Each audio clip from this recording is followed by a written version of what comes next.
Good evening and welcome to another show of Harmonics. I'm Gregory Correa and I'm the host. Today's guest is one of my favorite friends.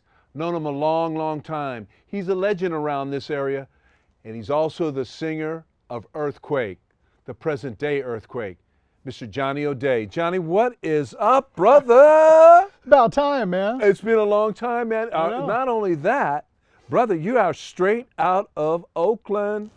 What's funny, when John and I seen each other today, we actually were saying he was going to wear this T-shirt. I'm wearing Earthquake, and he's wearing straight out of Oakland. It is funny. You know, so as Oakland boys, man, and lived there a long time.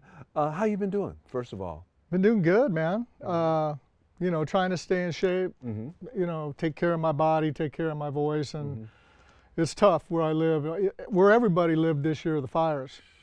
And it's a good thing that we didn't do any gigs because that really would mess up, you know. Yes. You try to push through that and it'll really mess your voice up. Totally, so, totally. But anyway, yeah, man, you know, I got a retirement job and right now I've got my 3 months furlough. Good. So, you know, I'm getting everything ready for winter. It's kind of slow this year, winter, but which is good. Right. You know, for me. Yes. To get everything done, because I got kind of like a little farm ranch, not farm, but more of a ranch, horse ranch, you know, lightweight, but it's beautiful. You got to have firewood up there, man. You got to all year, huh? Yeah, freezing pipes got to be coiled insulated, up, insulated. Yes. Yeah. So let's go into a little bit about. I'm glad that you're here because I know that we were making contact and you know about what was happening to you up there, and God bless you for being here. And oh, thanks. How's your beautiful wife? She's great. Hello, darling. She'll be watching. Okay, there you go. So I want to, you know, the reason why I want you here is because I want to track some of your history. Okay. What made Johnny O'Day interested in music and being a front man? Because we're going to talk about some of the bands that you're in, Air Raid, you're in Black Tiger, of course. We'll go extensive on that. Yeah. Tell me when it all started for you. Wow. I wanted to be a singer when I was a kid, but you know, professionally, I wasn't looking at professionally. You know, I went to Catholic school. Of course. And I was in the choir. You know, I was an altar boy, so I always sang. You know, we always sang at home. And my mom and dad had albums. You know, the little record player. Of course. Well, big record player. Yeah.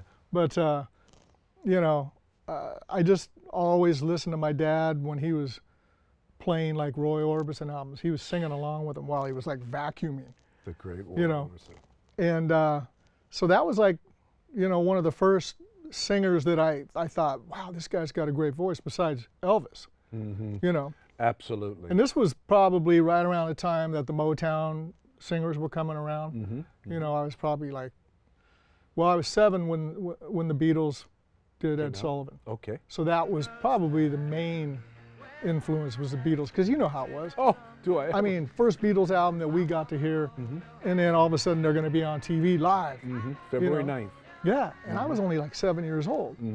And but just watching that and seeing the girls screaming and all that, and then, you know, seeing like Elvis, you know, the girls are like wanting to kiss and give me your handkerchief. Right, exactly. You know, so I'm thinking, wow, you know.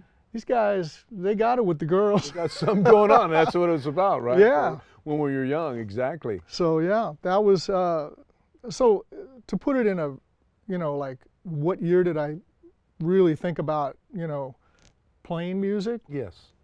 I started playing guitar first. Okay. When I was a kid. Fiore's Music in Oakland. Okay. Oh, right. Wow. Okay, so I was taking lessons then. And I wasn't really thinking about singing and playing guitar. I just wanted to be a guitar player, you know. But when I got in my, you know, mid-teens, I started wanting to play songs and sing, you know.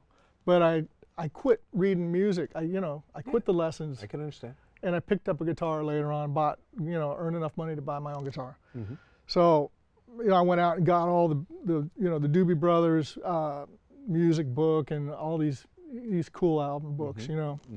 and started learning how to play and sing. And I was, to go into the next phase, there weren't a lot of people to play with. Exactly. And you know that in Oakland, there wasn't no real music scene in Oakland. No. You had to find a band. Mm-hmm. You had to go find a guy or a couple guys that play guitar and drums. Right. If you were cool, you had drums. Mm-hmm. Yeah, I was lucky to have a brother, Marco, man. Yeah. So, we would get in people's garages and, have the police come and turning on the amps too high. My mom came home one time, is she gone? Okay, all our friends came over, we had all the amps and guitars in the garage, and we were just jamming. Right. And all of a sudden, somebody comes and knocks on, your mom's coming down the hill. Oh man, I heard it. We got it for that. And the neighbors were all peed, Yeah. But anyway, here's a story about why I decided not to play guitar anymore. I was playing with a guy from Oakland, Mm-hmm. and we were just jamming at his house, and we put together a couple guys. Right. Just to play. To play. We just jam, somebody played, a chord progression and we'd Follow. But I remember this guy, Daryl St. Dennis, he's passed away Mm-hmm. recently. And we used to jam, and one day he said, maybe you ought to put the guitar down and just concentrate on the singing. And I was offended kind of. I was like, hey man, I'm pretty good. Mm-hmm. He goes, no, you got to look at it in the long run. If you want to be a good singer, you got to take that guitar off and be a front man. Well, it was him. That was They gave you that suggestion. Yeah. Interesting. And with, Facebook, we got together on Facebook before he passed away. Mm-hmm. And I reminded him of that, and he goes, I forgot that, but it sounds like something I would say. So anyway, so that's, basically where I got started to even think about looking for a band. Mm-hmm. And then finding a real band came after that. Mm-hmm. So what was your first band? my first band was, it was a band from Oakland called Hange, H-A-N-J-E. Mm-hmm. And whenever I'd tell somebody the name, they go, Hands? And I go, no, Hange. Yeah. Which is kind of like a slang word for like, can you handle it? Can you handle it? Mm-hmm. Can you hange? Mm-hmm. And it was Tom Allen from O'Dowd and Jim Med. You know the Med brothers, Dave Med. He was I haven't in heard the that name in a Tubes long time. Yeah, and I forgot the original drummer. I forgot what his name was, but I started writing. Well, here's how I got in. The Ruska brothers were really good friends with Tom Allen, and after high school, I hadn't seen him, so it was probably I was probably 19, and I said, hey man, they got a good band, but they need a singer, because they would play all the parties and stuff in Oakland. Right. Oh yeah, it started happening then. Right, but they'd play LaGrange without singing. They'd play these songs without vocals. Oh. Or once in a while the drummer would sing. Right. And so I said, well, get a hold of Tom Allen, man. You got to do this for me. We were sitting in his car drinking beer and we were talking, and I said, let him know that I want to sing for him. He knows me. We went to grammar school and high school together. And he said, all right, man. And I hounded him. He goes, all right. Okay. You have to be persistent. I know. In this business, you have to be You persistent. do, man. Yeah. And like I said, in Oakland, man, there was nobody. I mean, I used to go down to Alameda and jam with the Alameda All-Stars. That's another Brad, story. that's a whole other different with Chauncey thing. and Brad and Tommy T. All those guys. Tommy Thompson and Sprayberry, all those All of them. badass all of them. guys. Great guys, great musicians. And Night Ranger. the Night Ranger, yeah. But and so anyway, so I get this gig. I get an audition for Hange. And they're all like, okay, sound pretty good. You got a soulful voice. And so we pick out a couple more cover tunes, and then we start writing original songs. That's even better. And it's the first time I'd ever really written a song, And we had some pretty good songs. And our first gig was at the San Leandro Marina. You know that stage there? Of course, yeah. Yeah. And then we had a gig lined up after that at Centennial Hall for. It was a benefit for like cystic fibrosis or something like that. But anyway, so, I'm in the band And then all of a sudden, you know, they're talking about, hey, you need to take some voice lessons. And I'm like, hey man, I don't need to take no voice. You know, Yeah. that's like telling somebody, hey man, you got to learn how to play that guitar. Yeah, exactly. You know, I Yeah, mean, it's yes, more of personal course. because it comes out of you. It's out of you. Right. So, they, you know, he mentioned it and stuff, and I just said, yeah, whatever, and put it off. But a couple guys that were hanging around the band and stuff, they didn't really like me very much. And I was getting cocky. You know, I was Well, you're the front man, dude. Yeah, You know, you first got to get gig. cocky, right? first gig, and then so they fired me. And they got this other guy, and then the band never really went very far after that. But we did meet again later on, and I got some redemption. There you go. We did a gig with them later on, and another band that I had gotten in after that, we just smoked those guys. You know. Was that Air Raid? No, this was before Air Raid. It was Manta, Oh, man. with Danny Gill. Danny Gill was a 16-year-old Just a wizard. wizard guitarist. He ended up going down to L.A. Is he still around? Or is he gone? Yeah, I think he's still giving guitar lessons and stuff. But he went, you know, when I met him, his parents were like teachers at Cal, Berkeley. So, I mean, this kid was just really brilliant, you know, and he was going to Berkeley High. And, but anyway, that was like the third band after that. I played with some guys in Oakland, Bob Jordan, you know Bobby Jordan, Bob Locklear, and Bruce Jackson. We all played together, and Bob Locklear, we used to call him Blurb. He was this little kid. He looked like Neil Sean, man. He was about 5 feet tall. Had this big Neil Sean hair, little mustache, Les Paul, and he loved Journey. He was like, he wanted to be Neil Sean, you know. Of course. So, you know, that band, it wasn't the kind of rock and roll I wanted to be in. I loved Journey, and they were into Santana heavy too. But it was more progressive, and the singer didn't fit real good with what I wanted to do. So we did that for a while, played parties and stuff in Oakland, and then I just kind of got tired of it and quit. That's when I got into Manta with Danny Gill, because I mean, you know how it is when there's not that many singers. No. So when a guitar player hears, There's two right here. yeah, it's really, yeah, you're right. but when a guitar player hears that, oh, that guy's available, He'll take you snag him now. right now. So man, I'd quit a band or get, you know, I only got fired once. I quit a band. It was my first band, and then I'd get a phone call from somebody like within a week. Hey man, you know, we got this going on and that going on, and come on over. So It was you know how it is. We were playing in garages. Oh man, we played everywhere you could play. You know, No, but I mean rehearsing. Oh yeah. I was lucky. We'll talk about that later. But Yeah. I was very lucky on that. Brick garages or concrete, and it just blasting you. echoed, and you know, you got probably not even this much room to play. No, you're playing 5 guys in a room about 10 by 10, if that, if that. And then you know, they can't hear the vocals because they're playing so loud, the drums and everything. But anyway, so yeah, I played in that band with Danny Gill, and then Bruce Jackson left the band, and me and Bruce were pretty close. And I thought that they should have kept Bruce because there was no reason. It was like an image thing. They wanted to be like the Scorpions. And Bruce just would take his shirt off and play, kind of like Leonard used to, with gym shorts. And, Oh, really? yeah, and tennis shoes, or tennis shoes, Yeah, but it was white white basketball socks. Right, socks, you exactly, know? just like Len. And so they wanted, you know, we used to go to San Francisco, to Castro Street to buy our clothes. These guys. That's good, because you know you have to have that appeal. That was the only place that you could get really nice sequence. You know the whole thing. Yeah, I understand. And Danny Gill, he had taken the Scorpions. He was a big Scorpion fan, so he found out the hotel where they were staying, and he went and met the Scorpions, and they dug him because they didn't speak English. I think only Klaus was the only one that spoke English. Probably. And Danny would take them everywhere they wanted to go. He'd tell them how to get here. They'd take Bart. And he took them over to San Francisco to buy their clothes. Over in Castro District. Over on Castro Street. And if you know those bumblebee black and yes, gold tank tops? Well, that's where Klaus got that.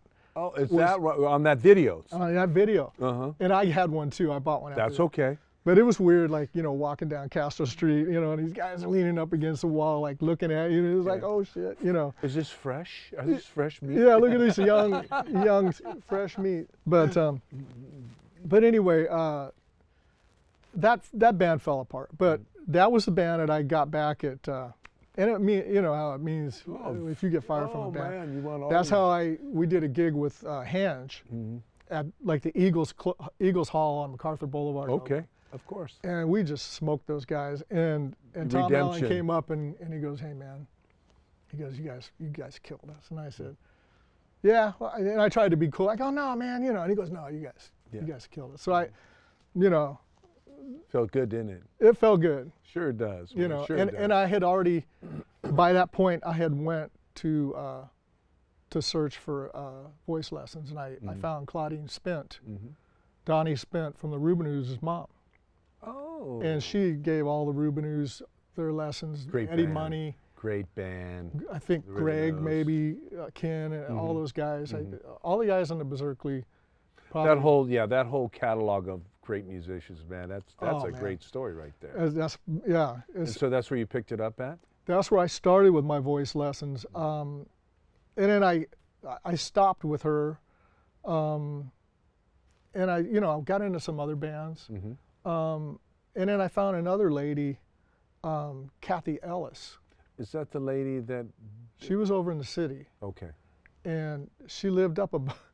She had to go through the Broadway tunnel to get to her place, and then cut up. There was a restaurant on the corner, and then her street was like this, and she lived in like this. It was like a studio apartment.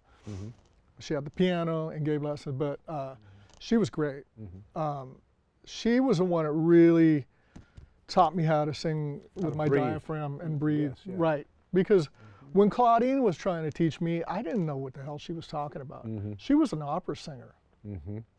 And so she's all, you got to sing with your diaphragm. But Kathy Ellis, first you had to audition for her. She wouldn't just take you. Right. And she told me, she said, I can't teach a turd how to sing. That is her exact words. So she'd lay you on the ground, that's right. Take a pair of drumsticks and put a weight on your chest and say, okay, 1, 2, 3, 4. Breathe in and out. Working it. Yeah. Now that's your diaphragm. And now, to be able to get, I could barely get it up. You know, not, you know what I mean? Yeah, of course. It's your stomach. Right, my stomach. Let's not go there. I'm not. I know. But you people out there thinking that. No, we're not. Hey, don't think that Don't even way. think that. Okay. But anyway, so she goes, you're going to have to work hard to get your voice.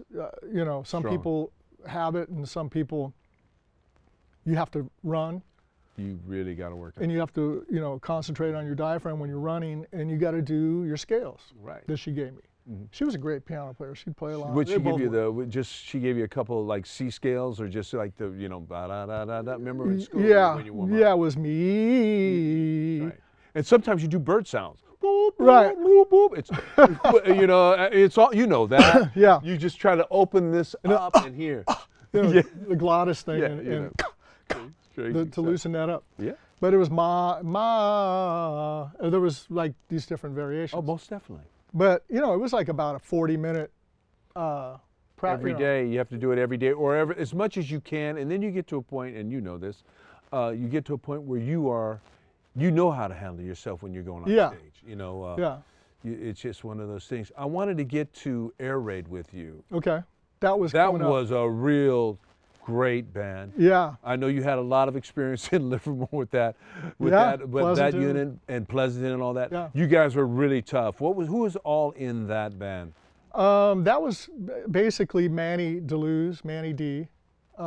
He was the drummer, and he was pretty much the guy that put together the band. Tommy Mary, Eric Johnson, and Bob Starkweather was the bass player. We had double guitars with Tommy Mary and Eric Johnson. You guys were great. And they were just like, I mean, I'd come to the studio and they'd been there all night. You know, check this out. This double lead solo that we're going to do here and there. And girls would bring them pizzas and 12 packs, you know. Right. I mean, you know about all that. Yeah, yeah. But, it's a lot of fun. So let me. I'm gonna move on a little Okay. bit. You did some Scotty London. I know you and Scotty are very good friends. Right. You guys are in Earth Quake together, which the rhythm section is really great. Mm-hmm. Let's talk about your album that you did with your EP, I think it is, with With Tommy. because Yeah. you brought him up. Tell me about Tommy. Well, okay. So, here's where the Tom Allen thing resurfaces, because we got together on Facebook, friends, and he said, "I'm going to do an album pretty soon. Why don't you write some songs?" And I said, "Okay, you know." So I wrote a song or two, and then I started writing more songs, and I said, "Hey, I got enough." He goes, "Well, why don't we just do an album?" He had a record company. And Tommy he said, Tommy Allen. Yeah. Oh, Tommy Allen. Tommy did. Allen. Oh. And this was the guy from Hange. And he said, "Look, we're going to do an album." I already talked to my partner. His partner was the bass player from the Counting Crows. Oh shit. And he had his own record label. And so I went to his house in Livermore with like 6 or 7 songs.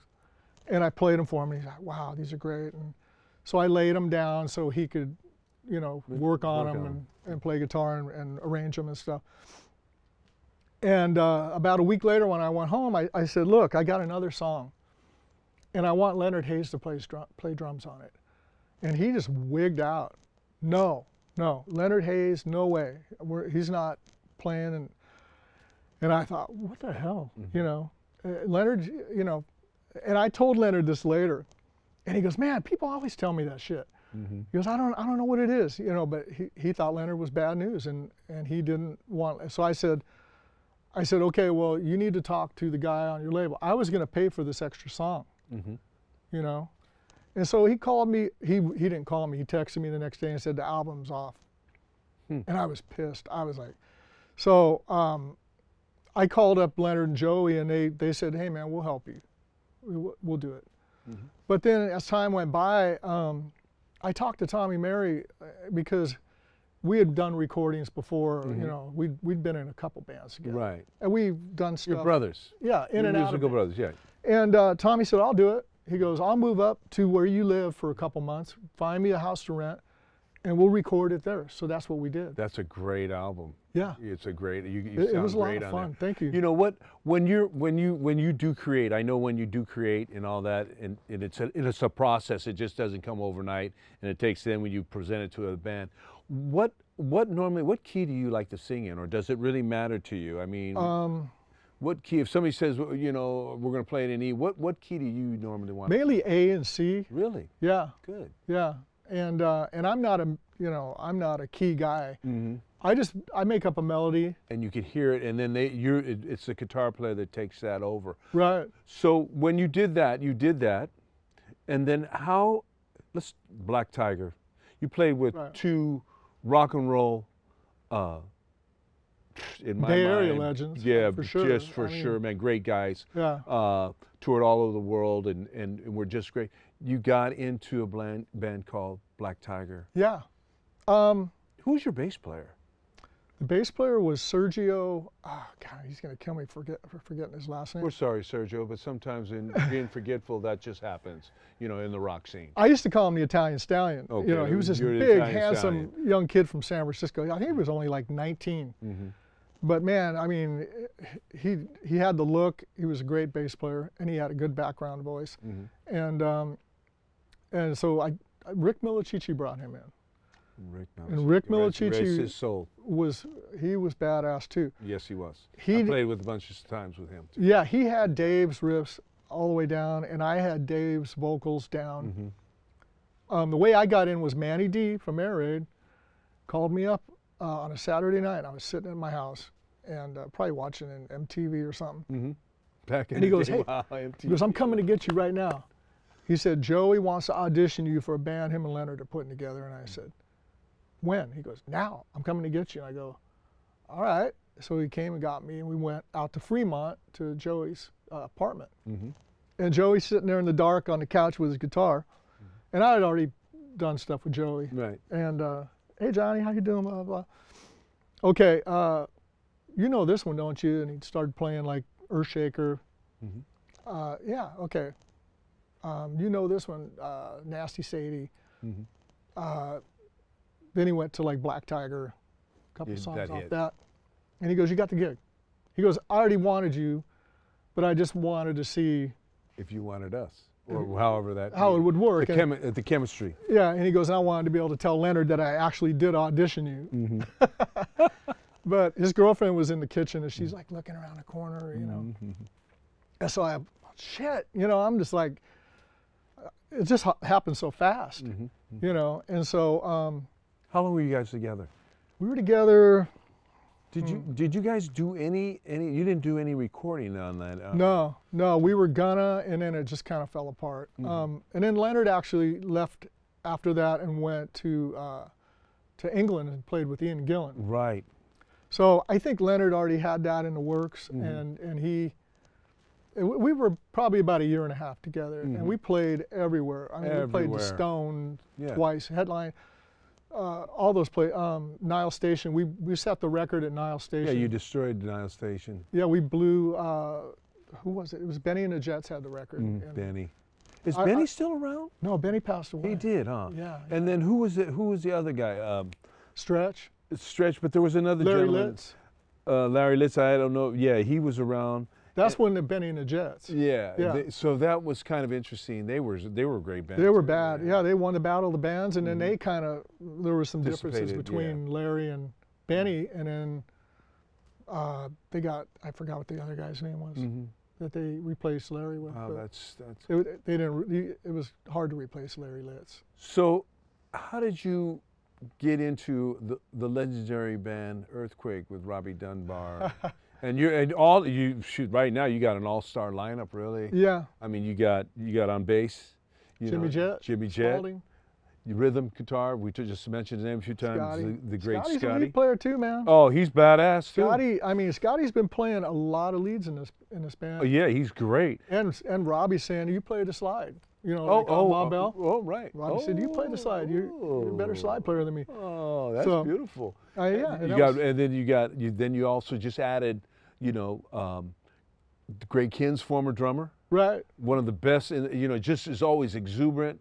The great Larry Lynch, man. Mr. Lynch, I mean, we call him. Larry, you're bad. You know that. We've already talked. You got to get on that show, man. You know, that was a tough decision. We had Ralph Bankus, and he came out when we first Yeah, Ralph was rehearsed. great too. And he wasn't really supposed to be in the band. He was just going to come in and Fill in? Or just get us going until we got a drummer. Okay. It was just me and Jimmy and Larry. Me and Jimmy, Robbie, and Ralph at Guitar Center Studios in Shell Mound in Emeryville. And Ralphie played pretty good. Ralphie's a great drummer. He's Oh, from most He's definitely. from New Jersey. Jersey And Robbie boy. said, "Okay, man, you're in the band," and it just happened really fast. But so then they asked if I knew any guitar players, and I said, yeah. My first choice was Winston Wong. God rest his soul. What Yeah. a great soul. And he could sing like a bird. He he's was great. like Al Chan. Yeah. He had the high vocals, and he was just a monster on guitar. And he's the first one I called, but I didn't know that he was sick. He had cancer. I didn't know that. I tried to get him on the show, and he said, nobody wants to hear my story. I go, come on, man. Yeah, he was- Winston." He's humble. He was humble. I think that he was still, he was starting to kind of regress a little bit too. And but anyway, he didn't tell me he had cancer. He just goes, no, you know what? He goes, I don't really have time.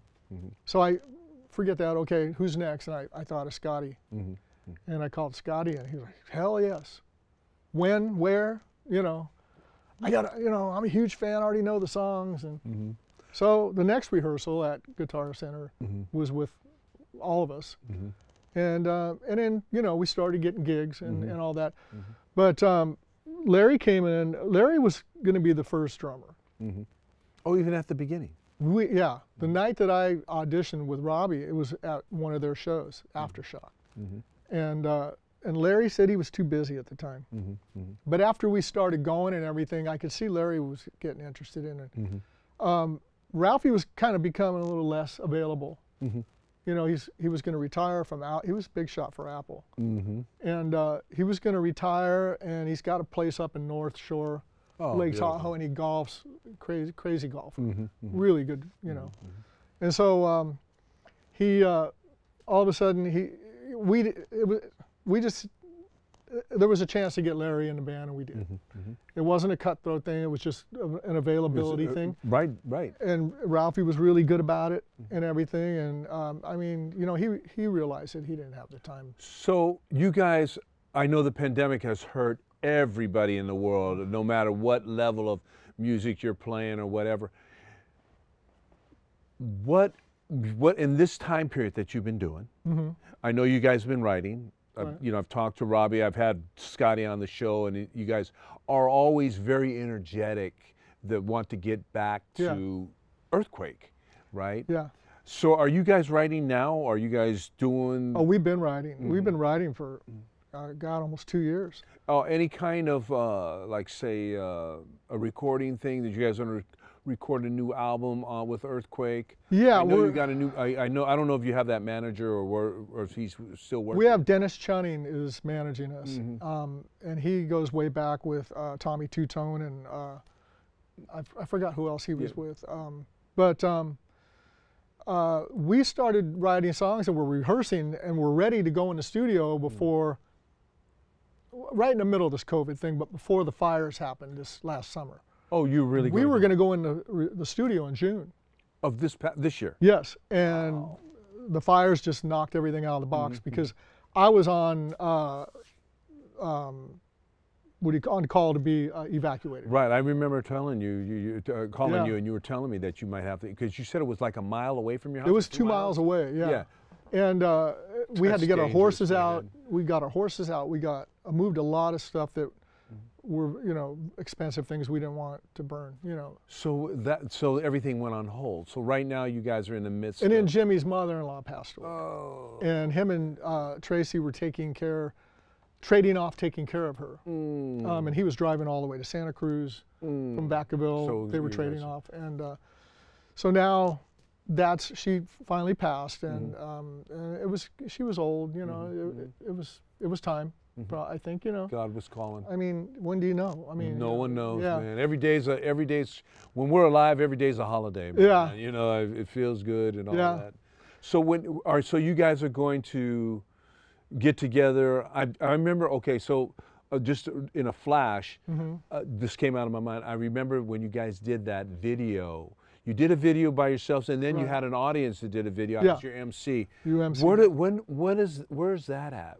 I mean, have you ever thought about, you know, just pushing that out and showing that to people, or? Well, they recorded the whole thing, but they only used bits and pieces for it, like a video of what we're doing. You know, here's where the band is now. Here's who's in the band. I forgot, it's like a 10-minute video.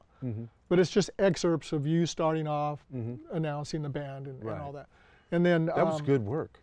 Yeah. You guys did good work. It felt good. And we had PA problems during that. My mic did you? died. Yeah, I had to grab Robbie's You wouldn't mic. even have known it. I left So that early. kind of messed up. Yeah, because I had I remember. You know, another gig. I think we were playing that night. Something happened. I think you guys were, because that was like 5 o'clock. Yeah, it was good. You know, what I like about each of you now is that to hold tight in a band when there's a pandemic, death, sometimes disagreements. We all have that in the band. That's what makes it tighter. But I really, really hope that you guys come back, you know, like a flurry. Yeah. You know, I'm trying to see if there could possibly be some shows that, you know, what like Graham used to do. He used to pick. That's how Y&T got their start. And a lot of Eddie, all of them. He used to pick from Earthquake too. Yeah. Earthquake too. He'd pick from the ground level and just goes, "Hey, man." Always gave a band a shot. Always, man. So it's a beautiful thing. I think yesterday and today played. Winterland didn't even have an album out yet. No, they didn't. You know? They were doing their first. Yeah. What we all heard when they were doing. Earthquake had already had albums. But they changed direction. They were kind of a funky kind of band at first. They like Tower of Power almost kind of meets the Rascals. I think It's a weird. that's a good combination. It is. It is. If you listen to the first two albums, Yeah, yeah. it sounds. I told Robbie, it sounds like the Young Rascals with a horn section. Oh, You know. wow. But anyway, to answer your question about, we're going to go in the studio, and we have enough songs for like an album and a half. Good for We you. got a lot of songs. We've narrowed down the ones we want to start with. We don't know whether we're going to put an album out, because I mean, albums nowadays. Yeah, it's probably an EP. Or we're 6 just albums. gonna. We did 6. Yeah. You know. Or we might just, song per song release them with a video maybe, or That's even good. That's good too. That's what some bands are doing. Right, And so we have everything ready. We just need to get it booked. Figure It'll it probably out. be after Christmas. Good for you. Good After for you. the new year. 2022. But I'll see you in 2022. yeah, and Okay. maybe get the whole band back again, and get Larry and everybody here, and then we're gonna look and see what kind of shows we can get Good. from that. Good. Because we've been doing, Earth Quake before. We haven't added anything new. Maybe a cover tune or something in the Right. show. But right. But anyway, why don't we change this up a little bit? The last time I was here, I was thinking, I'd like to switch with you and ask you some questions, because a lot of people know who you are, but they don't know everything about where you started, who were your influences, who was your favorite guitar player that you ever had. I'm going to ask you all that right now. Well, shoot. You got to change places with me. Yeah, then, okay. For Here sure. we go. Here All we right, go. let me get my water. Okay, go right ahead. All right. Okay. Oh, this is kind of interesting. This is kind of a luxury, especially when you're doing it with one of your favorite friends when for all these years. Yeah. So I'm gonna be. You're gonna introduce me now. Yeah. Hey, I'm Johnny O'Day, and this is Gregory Correa's TV show Harmonics, and I'm going to turn the tables on him a little bit and get him up here and ask him a couple questions about what happened with him in the beginning, how he, became a singer, how who influenced him. Same kind of things you were asking me, but the first thing I want to ask you is, okay, you come from a Hispanic background. Portuguese and Italian, European. Portuguese, Italian, okay. Now, when you were 7 years old and you had the record, the phonograph, Yeah. and the albums in it, Yes, yeah. what were the albums that were in that phonograph? The albums that my parents, it was really my parents were my biggest influence at first. They were listening to like Miles Davis. My dad would always say, "Hey, you got to listen to this Wow. guy." Duke Ellington. Louis Armstrong's the first person I've ever seen. Jazz. A lot of jazz, and because he was a trumpet player when he was a kid. But the first person I ever saw, musician I ever saw, was Louis Armstrong. Wow. In the Carnation Pavilion in Disneyland. He took us there, and he said, "You're going to watch this man." And I'll never forget it with Louis, and I was like stunned, because here this man came out, and he had such a vibrant feeling. I was looking at this guy, and I'm going, this guy is amazing. Yeah. And he was More than playing what so- you saw on TV. Exactly. He was Yeah. live right in front of me from here to where the camera is right Yeah. now. And then as it went along, Elvis. Elvis, okay. Elvis was really the first guy that I actually could hear. And I started actually calling girls up at around 10 years old, 9 or 10 years old, and singing to them, "Are you lonesome tonight?" We started doing that. And, Right. and then That is cool. I never thought about doing that. I should. yeah. Let's go back. That's Yeah. what we did. And then, just started listening to all that. And then, of course, my parents would always encourage my brother and I. My brother was a drummer. He was a drummer. And, from the very beginning, it was, but we had never played together. And then how we really started was my first band was, my father was the Beatles, obviously.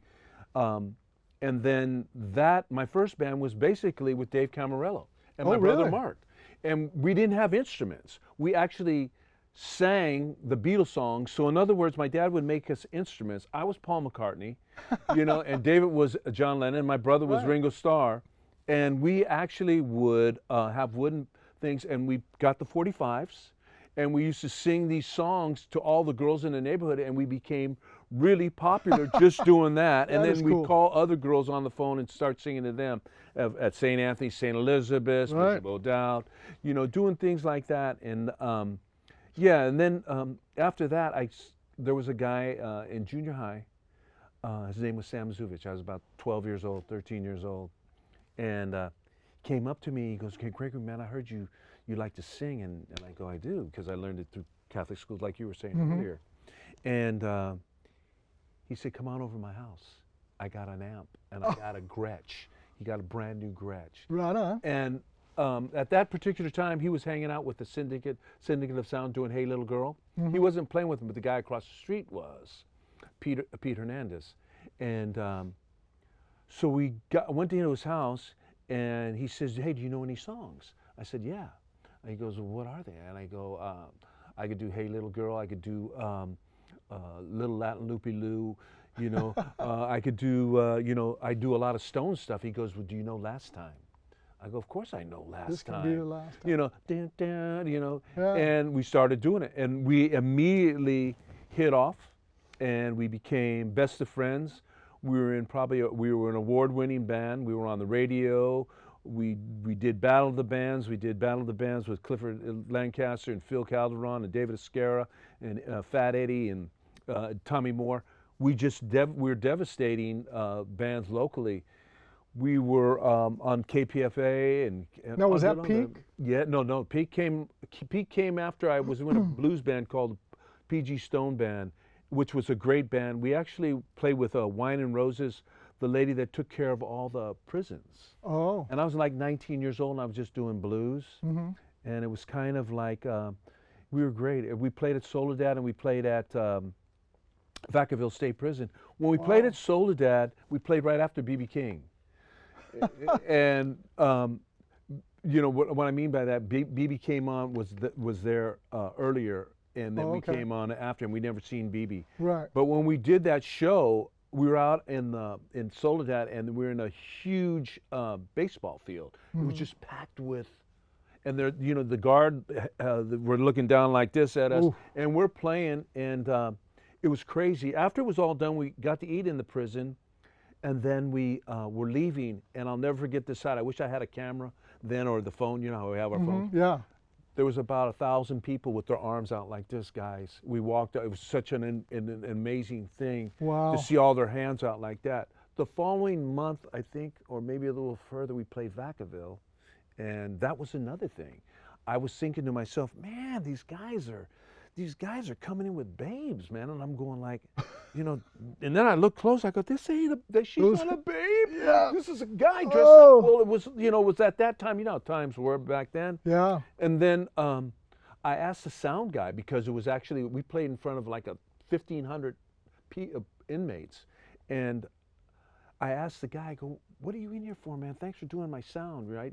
We're doing a sound check. And you know, he says, I killed 8 people. I said, "Oh, shoot, I don't want to be by you," you know, because, you know, outside. I kind of went back with the band and with the sheriff, or you're waiting for a shift. Yeah. You say, "Okay, you're gonna walk with me out." And they told us always never to go in the bathroom alone. Oh, man. So we didn't do that, and you know, that was a great experience. They locked us in Especially a cage. They put us in a cage and then followed us out. Oh, you know, man. so and guys were, they brought their girlfriends, and that was a big mistake. So could you imagine? Oh man, these guys haven't seen a woman. Right, and so they're doing their little trip. You know, they're doing their stuff in the jail. Like we're going down this, you know, like the cell block. Kind of like that movie. What was that movie? I don't know what it was, but man, I seen it live and in color, and I was going like, man, why did you bring? I telling Bruce, and why did you bring your girlfriends, man? This is crazy, you know. And that's what we're seeing, right? Yeah, in a prison, you just don't do it, and that was cool. And then right after that, I got a phone call from my brother, and what was your brother's name? Mark. Marco. Okay. We call him Marco. And then we said, you know, he said, "Hey man, I want you to audition for my band. I got Vince Black, and I got a few other people." I remember that, man. And Vince became a 2-time Grammy nominee, and we became Peak. I had to. What's interesting? My house in Oakland was pretty big. You've been there. Yeah. And so it was. We had the recordings. I mean, not a recording studio, but we had our studio upstairs. My parents never, ever cared that we were like doing that. But I had an audition. I'm walking up the steps. I'm going, I got to audition in my own house, a house that I don't live in anymore. Weird, man. But I'm 19 years old or 20, right? And I'm living with some chick. And I'm going like, man, why am I here? I'm walking up the steps and I go, I got an audition for my brother. Well, the first person I seen right when I walked in was Vince Black. And then, of course, I knew Alex and I knew, of course, my brother. And we did Montrose. They go, can you do any Montrose? I said, of course I could do. And that's when Sammy was just breaking in with Montrose. Right. And that's one of the first songs I did too, was a Montrose song. you know, it was just, I had an opportunity to audition for Ronnie that thing too. That's a whole other different thing. Well, that'd be another show. Yeah, another show. And that we became very popular, came real close. We were looking at a record deal for at that time in 1978. Eddie Money's lawyer was David Orwitz, and he was also our representative. I'm sitting across from Michael Sunday, who discovered Blue Cheer and other bands, and he's telling us he wants this band, you know, Alex Samariento, Jerry Iman, Vince Black, Marco Correa, and myself. And he offered us $775,000. Oh my God. For albums. That would also, you know, it sounded big. That's crazy. And lo and behold, we do a thing with Jerry Pompili over at the Sweetwater. Right. My manager comes in with a crazy look. And we're going like, what the hell, what's he doing? And he says, you know when you guys are playing and, you know, on those 3 little day tours? And we go, yeah. And he goes, well, you know, I fell in love. And we're going, that's good. He goes, no, it isn't good. I fell in love with Vince's wife. And man, it was like whole chaos. It was like, are you kidding?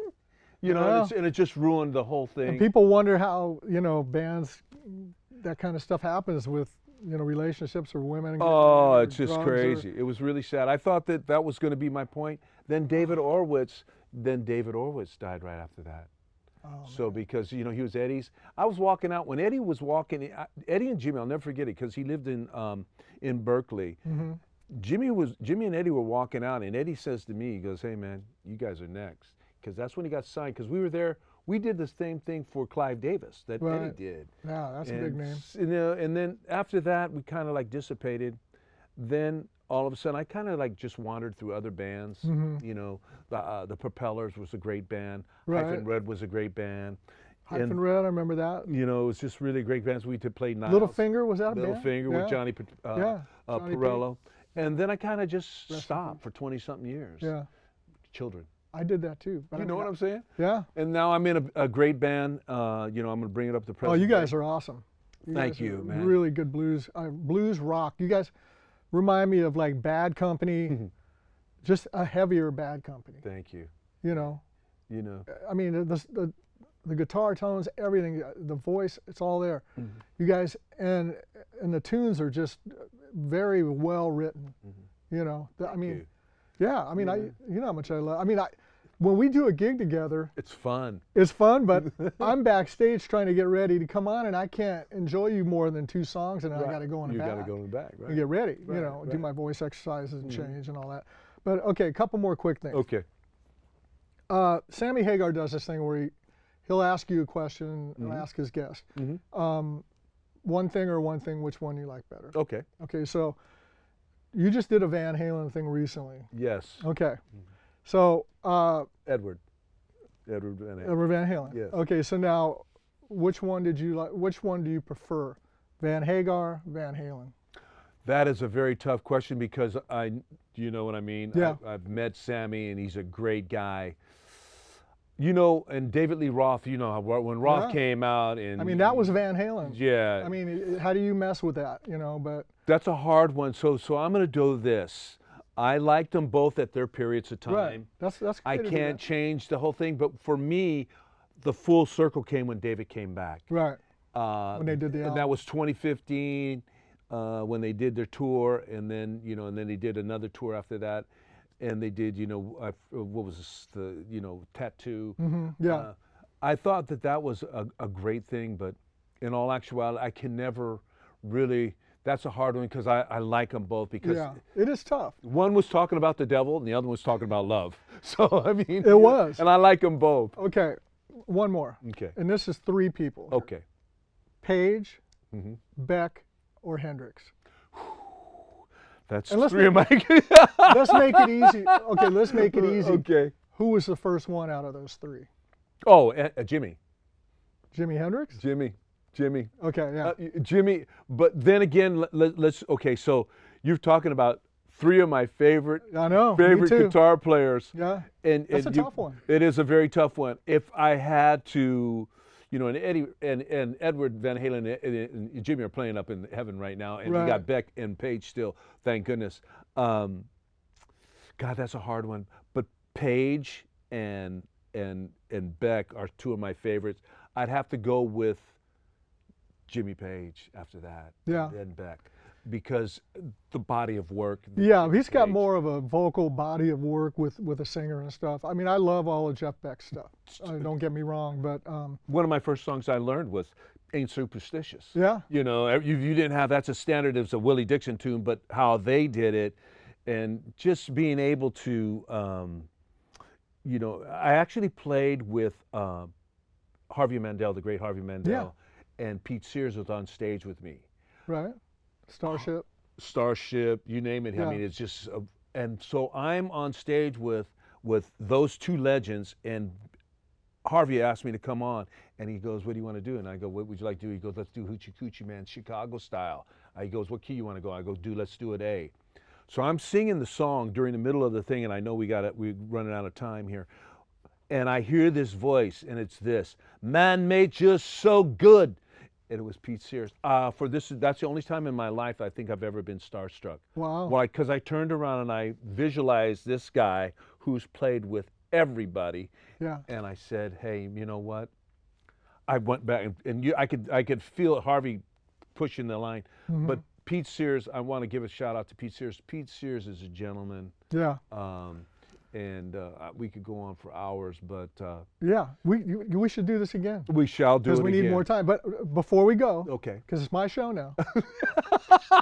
Okay. You mentioned Air Raid, and I want to give Air Raid a little more kudos Okay. because we went off on something Yeah. else. That band was the most fun for me. It was when I saw those guys, we were like supporting them, and I thought, man, I want to be in a band like that. I was watching their sound check at Keystone Palo Alto, and I get a call about a month later. They're looking for me. So to be able to get in that band and then all the lifelong friendships I made out of that band, and the fun that we had, and it was like right in the middle of the '80s. I got to say that was probably the funnest band I was ever in, and probably the one I loved the most. I love Earth Quake. Let's put Earth Quake aside. You got to because push it like to how I did Sammy right. and Last David. question is, what was your favorite band? Were you thought that you guys probably had the best shot, and you probably already mentioned them, the one that you had the record deal, but you had the most fun and were brothers. What would that be? Peak. Yeah. Because there was such a chemistry there, and we were like combustion. Yeah. You know when you had that feel? Yep. I'm not taking anything away from Blue Voodoo, but They're like children. just getting that exactly. You can't. Yeah. It's just you know, for us to still be in it. Yeah. We're artists. I you know this, and we've talked about this before. Yeah. I don't care who is opening or closing. Yeah, I don't either. I would be if you put me on the big stages and you on the big stage Right. with the big sound, we'd be matching right up with Flip them, a coin. That's right. So you know, I'm gonna thank you for being All right. my Thank you co-host. for being on my show. I like to really thank, you know, you show how much respect we have for each other. You know, it's Johnny and I go way back a long time. It's been great having you here, brother. Thank you, man. You know, thank you. We man. finally did it. Yeah. You know. And you know, I want to thank everybody. I want to thank my crew, Chad and Great crew. Taryn and Thujoy. It's the end. This is our last show for this year. I am grateful for all of you for what you do for me and our audience that watches us every day.